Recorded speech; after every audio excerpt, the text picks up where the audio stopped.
Joined now by Butch Stearns, and we got to hop Butch right into what we saw Thursday night.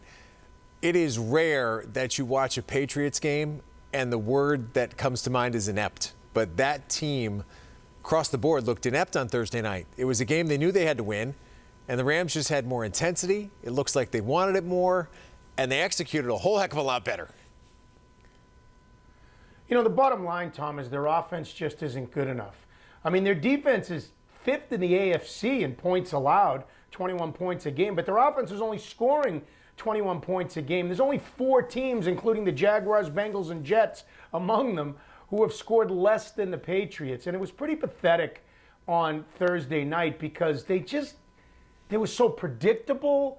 They were bad, and I think it's time to sit Cam Newton down. And I personally would start Jarrett Stidham against the Dolphins, give him practice all week, and see what he can do, because you got to find out what this kid can do. Well, fine, but what do you make of the fact that every time the topic is brought up, Bill Belichick is very quick to say, nope, Cam's our guy.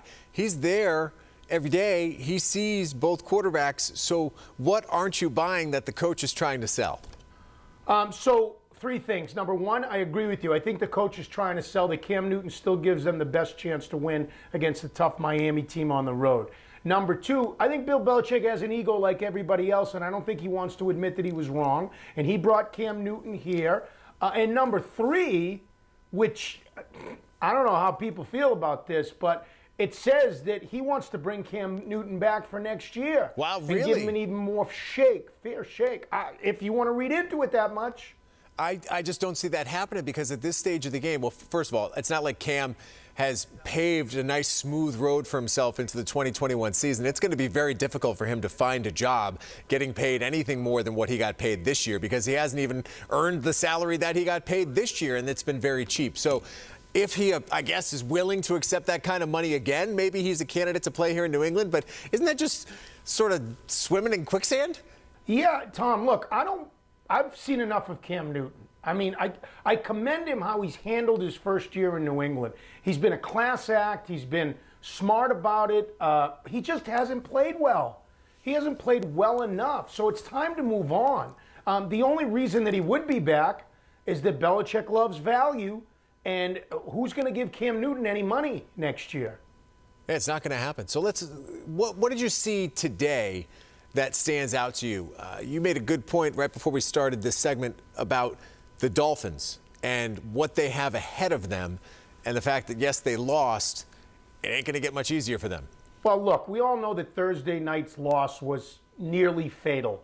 It's not, because they're mathematically still alive with 7 losses. But what that means is the 5 teams that are ahead of them, Patriots are one of 6 competing for just 3 spots, need to lose 2 games. Well, the Colts didn't lose today. They beat the Raiders. The Raiders did, so there's 1.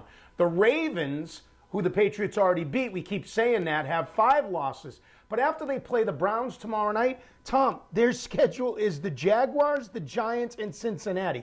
The Dolphins have the toughest schedule of all the contenders left. They have the Patriots, they go to Vegas, and then they play the Bills. So, you know, the Dolphins could be in trouble here if it comes to the playoffs. But again, there's just too many teams ahead of the Patriots that have to lose 2 games. I don't see it happening. I don't see them making the playoffs, even if they run the table. And running the table is not going to be easy for them because they got to play the Bills team. They got to go on the road, play the Dolphins, and they got to play the Bills. I mean, yeah, they're going to beat the Jets, but they got to beat the Bills. It's just not going to be easy.